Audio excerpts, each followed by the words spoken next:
What's up, everybody? I'm Jonathan Sewell Sales at Mitchell Mazda on the Boulevard in Enterprise, Alabama. And I'm excited today because we're talking about the future of Mazda. So we know we've got so much good stuff coming, and we're going to be jumping into what's going on today, or with the information we know today, what's going on tomorrow, the things right around the corner, and perhaps the things that are still quite a ways out there, but more excitement from Mazda. So let's jump in. More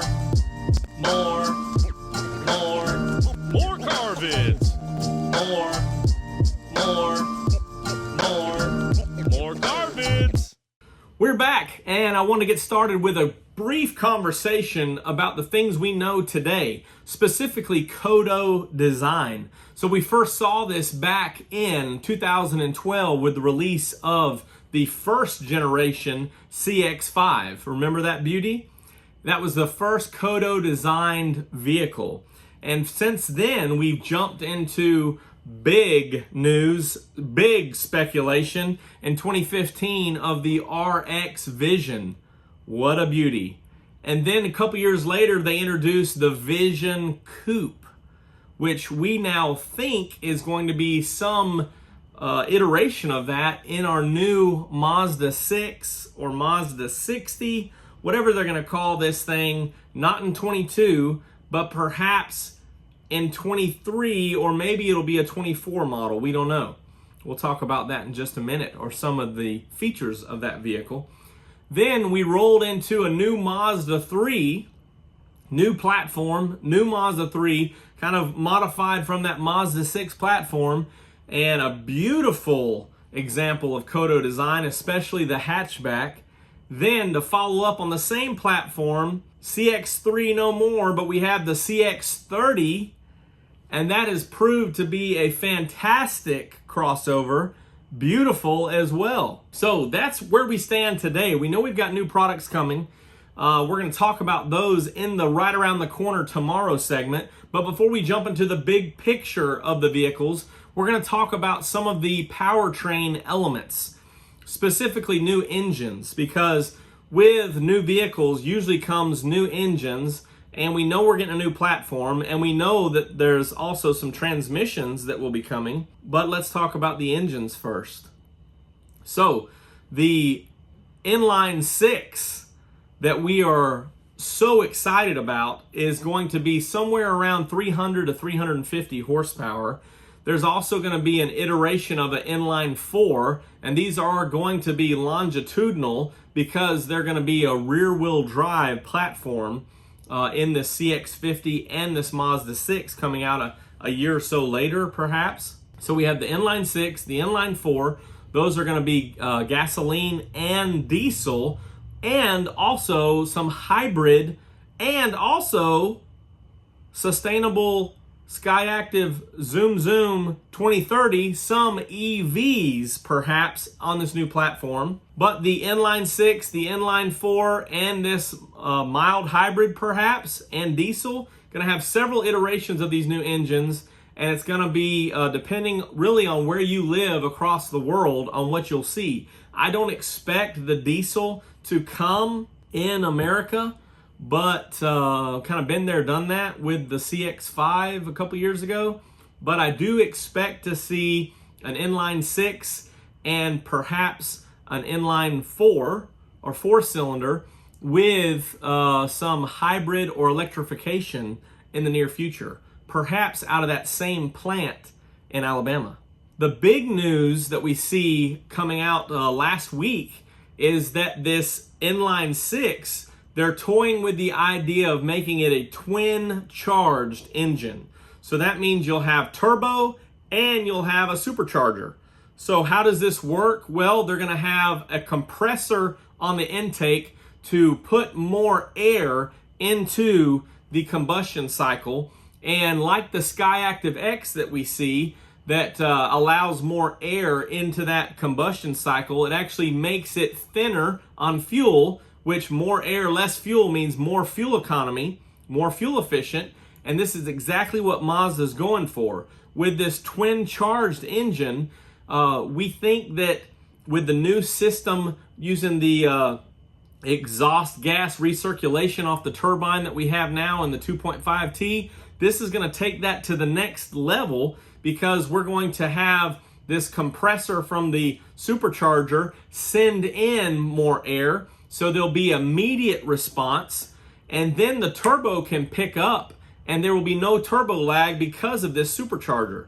So at all speeds and all ranges of the spectrum, you'll have on-demand power better than what we experience now. Now you might be saying to yourself, how is this going to work? A supercharger usually has a little bit of an expense from a belt-driven or other mechanical-driven superchargers in the past. Well, Mazda is talking about powering this with an electric plant, much like we see on the Skyactiv X now with their Skyactiv mild hybrid that uses that 48-volt system to power the supercharger, therefore putting more air into the combustion cycle, therefore not using extra power or wasting power to get that compressor going. So the same system may come into play, and it may be only seen because having used that electric system in their hybrids. So not only will we have something that's great on fuel, but it will be the same driving dynamics and the same zoom fun that we love and are accustomed to in our Mazda vehicles, in our Mazda drive. Now, finishing the conversation of new engine, what's it matched with? We expect the 6-speed transmission to eventually be phased out into a new 8-speed. So with those extra 2 gears, still be a traditional geared transmission.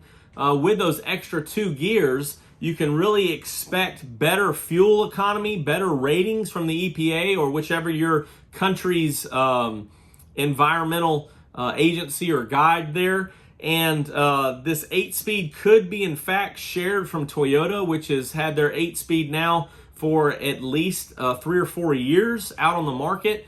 And so it could be shared from Toyota, or it could be complete Mazda. We don't know at this point, but we do expect to see, especially in the gasoline versions and perhaps the diesel versions overseas, this 8-speed automatic.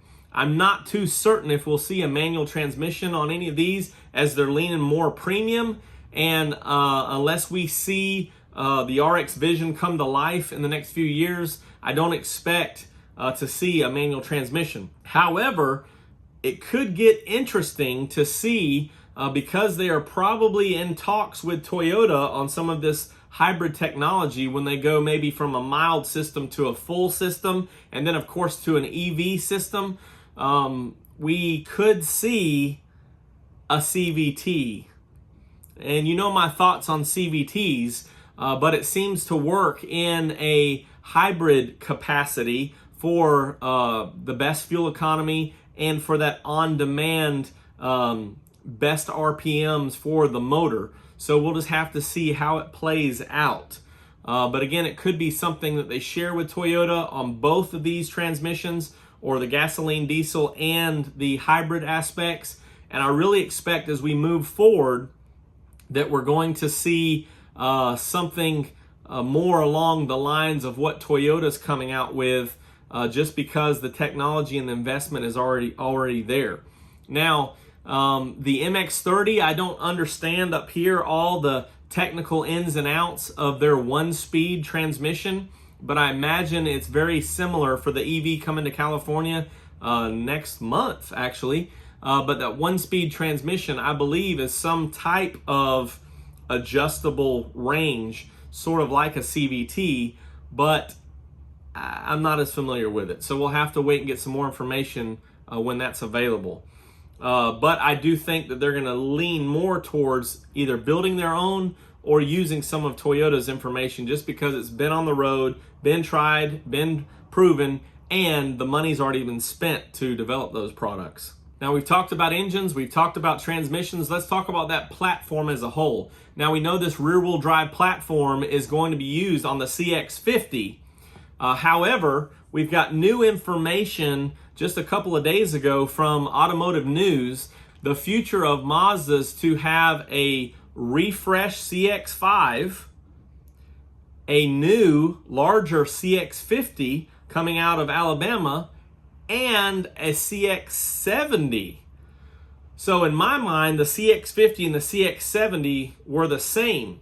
However, what Automotive News is sharing, as you can see that list here on this article, what Automotive News is speculating, not sharing, that the CX-70, because it's been trademarked and registered, could be a replacement for the CX-8 that's being used in other parts of the world, Australia, Japan, could be a replacement for that because it's trademarked. Now, I believe Mazda has trademarked CX-10 all the way to CX-90, CX-70, CX-80 included. But we could see a CX-5, a CX-50, and perhaps a CX-70 or CX-80 on the market at the same time. Now, we're still talking about things that are right around the corner, and Car Expert has shared information on a new facelifted 22 CX-5 that we don't have any information on yet, but should be hitting dealers in Japan in December of this year. A 22 CX-5. Now, Japan's probably going to get it first because that's where they're assembled, mostly in Hiroshima. But this new refreshed CX-5 is going to be the same body, but a larger grille and new headlights and probably tail lights. So I think that what Mazda is going to do is refresh the CX-5 to more match the CX-50, and then we'll have small one and bigger one that look very similar. Of course, I believe that in front grille and headlights alone are they going to look similar, because I believe the new body of the CX-50 is going to be a little more rugged and a unique design compared to the current CX-5. However, I don't think it's a coincidence that some of the descriptor words from the Mazda employees and district managers that got to see the new SUV from Alabama called it more rugged, when this new 22 CX-5 is also having an off-road trim that will be more rugged. So it could be with oversized flares, more so than the CX-30 perhaps, but definitely more than the current CX-5, and maybe a unique wheel design and other components that just speak towards outdoors or all-terrain. And we know that in 22, we've already heard that they are shifting to 100%, close to 100%, but probably 100% in a 22 crossovers. So everything's going to be going more all-wheel drive. Right now, the remainder of 21s are about 70-30 all-wheel drive to front-wheel drive. But we're going to see more of 100% all-wheel drive in those front-wheel drive platforms of crossovers. Okay, let's go to later on. This is the big talk here that I've been thinking about up here, because if you look at other manufacturers such as Hyundai, now I'm not trying to compare Mazda and Hyundai, but I do think that we can watch other manufacturers and see what's going on. And so you see them come out with a bunch of vehicles here recently, including a Palisade last year, or 20 model in 19, then a new Tucson, then a new Sonata. On that Tucson chassis, we have the new Santa Fe truck, which if you follow me on Instagram, you saw that I was up close and personal with one just the other day. They haven't had many over here at our Hyundai store, but it is a lot smaller than what I thought, and a lot smaller than what I would want in a Mazda truck or midsize truck. You can see from these pictures here, it's just more Tucson than Palisade. Now, what I think would be happening for Mazda is that they will use this large platform, this rear-wheel drive vehicle that we know will be the CX-50, and we've confirmed a CX-90 in a few years, probably a 24 model CX-90.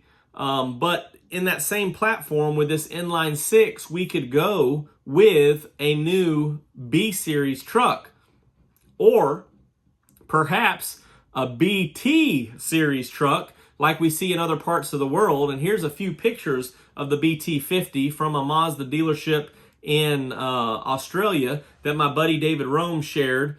Now this is actually built and assembled by Isuzu, but is a good-looking vehicle, very reminiscent of the, when you're looking up front, of the CX-8 and the CX-9, which leads me to believe that if we see a new truck from Mazda in the future, several years down the road, that two things will probably happen. With sustainable zoom of 2030, it will probably only be the hybrid or some electrified models for fuel economy's sake, but it really just depends on how well this large platform does overall.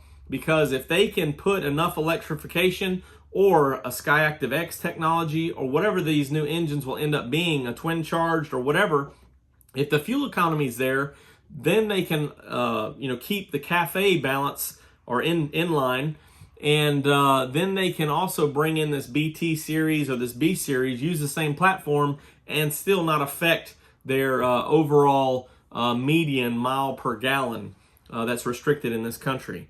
Now, I do expect to see new iterations or generations of the BT50 or the BT series, whatever they decide to call it, in the countries that have it now, and that'll probably use this new platform. They may actually get them first, and then maybe we can get them here in America. I'm hoping and praying for that. I would love another Mazda truck, and I think a Mazda truck from the ground up is what we need, not shared from other manufacturers. With this platform, I think can lead to that. So we've talked about what we know today. We've talked about coming up just around the corner tomorrow, and then later on, of course, we see many applications of this large platform, many applications of the new engines and transmissions, and of course, they're pushing towards that 25% by 2030 will be electric vehicles. So that's exciting to see what's coming from that direction. Now, one last comment. You've probably seen, if you've been paying attention, to Toyota's new EV, and Subaru last week released their shared technology kind of twin of this new EV.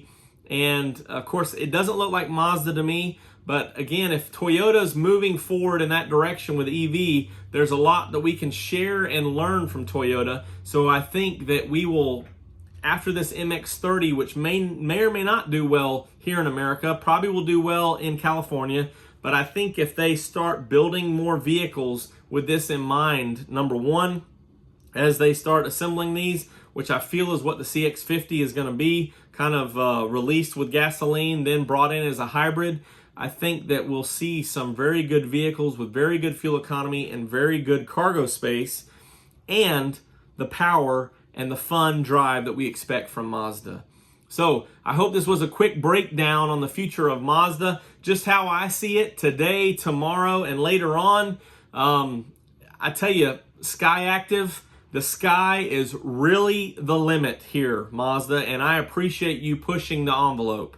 I'm Jonathan Sewell here at Mitchell Mazda on the Boulevard in Enterprise, Alabama. If you have any questions or comments, go ahead and drop them down below. You can always call or text me. Text is probably best at 334-718-0504.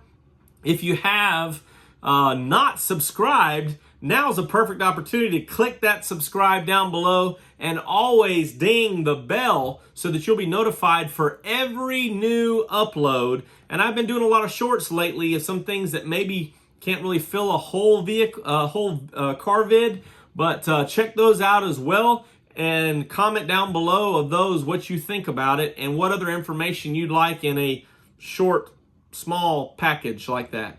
But you know where I will see you. I'll be here, but I'll see you on the next one. More.